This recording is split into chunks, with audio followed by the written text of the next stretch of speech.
हमारे लोकतंत्र के दिल में एक सवाल है और एक ऐसी इमारत है जिसके बिना शायद ये देश चल ही नहीं सकता।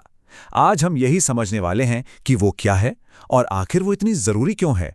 तो सवाल एकदम सीधा है, हमें संसद की जरूरत क्यों है? इससे एक सवाल का जवाब ही ये तय करता है कि एक देश के तौर पर हम अपने फैसले लेते कैसे हैं। देखिए, ये सिर्फ एक खूबसूरत इमारत नहीं है, ये हमारे लोकतंत्र का, इंडियन डेमोक्रेसी का सबसे बड़ा सिंबल है। एक ऐसा प्रतीक जो दिखाता है लोगों का भरोसा और फैसले लेने में उनकी सीधी हिस्सेदारी। लेकिन इस प्रतीक तक हम पहुंचे कैसे? इसका सफर कैसा था? इसे समझने के लिए हमें इतिहास में थोड़ा पीछे चलना होगा, उस दौर में जब डर था और फिर वहां से आजादी तक। ये जो फर्क है ना, ये पूरी कहानी कह देता है। एक तरफ था औपनिवेशिक शासन, जहां लोग ब्रिटिश सरकार से डर कर जीते थे, उनके किसी भी फैसले पर सवाल उठाने की सोच भी नहीं सकते थे। लेकिन दूसरी तरफ हमारे स्वतंत्रता आंदोलन ने इस पूरी सोच को ही पलट दिया। आज़ादी और बराबरी जैसे विचारों से एक नई मांग पैदा हुई कि देश के फैसलों में हमारी भी आवाज़ होनी चाहिए, हमारी भी भागीदारी होनी चाहिए। और हाँ, ये बदलाव कोई रातों रात नहीं आ गया, ये एक बहुत लंबा संघर्ष था। देखिए, 1885 में ही इंडियन नेशनल कांग्रेस ने विधायिका में चुने हुए सदस्यों की मांग रखती थी। फिर कई सालों बाद 1909 के गवर्नमेंट ऑफ इंडिया एक्ट ने थोड़ी बहुत हिस्सेदारी की इजाज़त दी और आखिरकार 1947 में आज़ादी के साथ हमारे संविधान ने सार्वभौमिक वयस्क मताधिकार का सिद्धांत अपनाया, जिसका सीधा मतलब है देश के हर वयस्क नागरिक को वोट देने का अधिकार मिला। तो उस ऐतिहासिक संघर्ष का आज क्या मतलब है? इसका जवाब छिपा है हर एक वोट की ताकत में। लोकतंत्र की पूरी बुनियाद एक बहुत ही सरल लेकिन शक्तिशाली विचार पर टिकी है, सहमति। सहमति का मतलब है लोगों की इच्छा, उनकी मंजूरी और उनकी भागीदारी। यही वो आइडिया है जो एक लोकतांत्रिक सरकार को बनाता है और उसे रास्ता भी दिखाता है। तो असल में ये सहमति काम कैसे करती है? प्रोसेस काफी सीधा है। पहला कदम, नागरिक चुनावों में वोट डालते हैं। दूसरा कदम, चुने हुए प्रतिनिधि संसद सदस्य यानी एमपी बनते हैं। और तीसरा कदम, यही सारे सांसद मिलकर संसद बनाते हैं। और जब कोई नागरिक इलेक्ट्रॉनिक वोटिंग मशीन यानी ईवीएम का वो बटन दबाता है ना, तो सहमति का ये जो विचार है वो हकीकत बन जाता है। उसी एक पल में एक अकेला व्यक्ति सरकार को अपनी मंजूरी दे रहा होता है। ठीक है, तो एक बार जब लोगों ने अपने प्रतिनिधि चुन लिए और संसद बन गई, तो फिर वो करती क्या है? चलिए देखते हैं कि संसद असल में शासन चलाती कैसे है।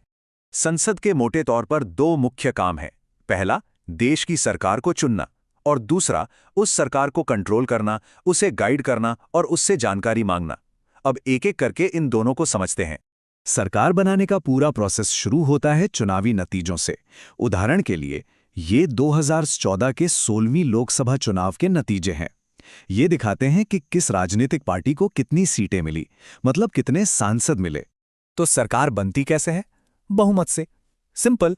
लोकसभा में सरकार बनाने के लिए किसी भी पार्टी या गठबंधन को कम से कम 272 सांसद चाहिए होते हैं। यही है वो जादुई नंबर। लेकिन उन पार्टियों का क्या होता है जो बहुमत हासिल नहीं कर पाती? वो भी एक बहुत ही जरूरी भूमिका निभाती हैं।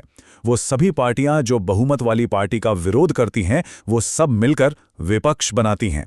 और एक मजबूत लोकतंत्र के लिए एक मजबूत विपक्ष का होना बहुत बहुत जरूरी है। अब आते हैं संसद के दूसरे बड़े काम पर, सरकार पर कंट्रोल रखना। और इसका सबसे ताकतवर तरीका है प्रश्नकाल यानी क्वेश्चन आवर। ये वो समय होता है जब सांसद सरकार के कामकाज पर सीधे और तीखे सवाल पूछ सकते हैं और सरकार को जवाब देना ही पड़ता है। इसे एक असल उदाहरण से समझते हैं। यहाँ संसद में पूछा गया एक असली सवाल है जो स्कूलों में जंक फूड पर बैन लगाने के बारे में था। यहाँ एक सांसद सरकार से जवाब मांग रहा है। ऐसे ही सवालों से संसद सरकार को उसकी कमियों के बारे में बताती है और आम जनता की आवाज़ को हुकूमत तक पहुँचाती है। हमने ये तो समझ लिया कि संसद काम कैसे करती है, लेकिन एक और शायद इससे भी गहरा सवाल है। क्या हमारी संसद सच में समाज के हर हिस्से का प्रतिनिधित्व करती है? सच तो ये है कि प्रातिनिधिक लोकतंत्र यानी रिप्रेजेंटेटिव डेमोक्रेसी कभी भी समाज की एकदम परफेक्ट तस्वीर नहीं बना सकती। कुछ ना कुछ कमी रह ही जाती है। इस चुनौती से निपटने के लिए कुछ कदम उठाए भी गए हैं। ये पक्का करने के लिए कि जो समुदाय ऐतिहासिक रूप से हाशिए पर रहे हैं उन्हें भी सही प्रतिनिधित्व मिले, संसद में अनुसूचित जातियों और अनुसूचित जनजातियों यानी एससीज और एसटीज के लिए सीटें आरक्षित की गई हैं। इससे ये सुनिश्चित होता है कि दलित और आदिवासी हितों को समझने वाले सांसद संसद में मौजूद हों।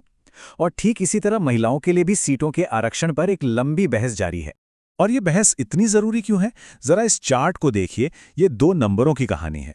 देश की आबादी में महिलाएं हैं लगभग 50%, लेकिन संसद में महिला सांसदों की संख्या ऐतिहासिक रूप से 10 से 15% के बीच ही रही है। ये अंतर बहुत बड़ा है।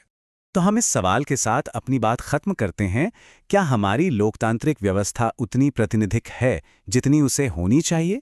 ये एक मुश्किल सवाल है और इसका कोई आसान जवाब नहीं है। लेकिन ये बात कि हम ये सवाल पूछ पा रहे हैं और इनके जवाबों की दिशा में काम कर रहे हैं, यही भारत में लोकतंत्र पर लोगों के विश्वास और उसकी ताकत को दिखाता है।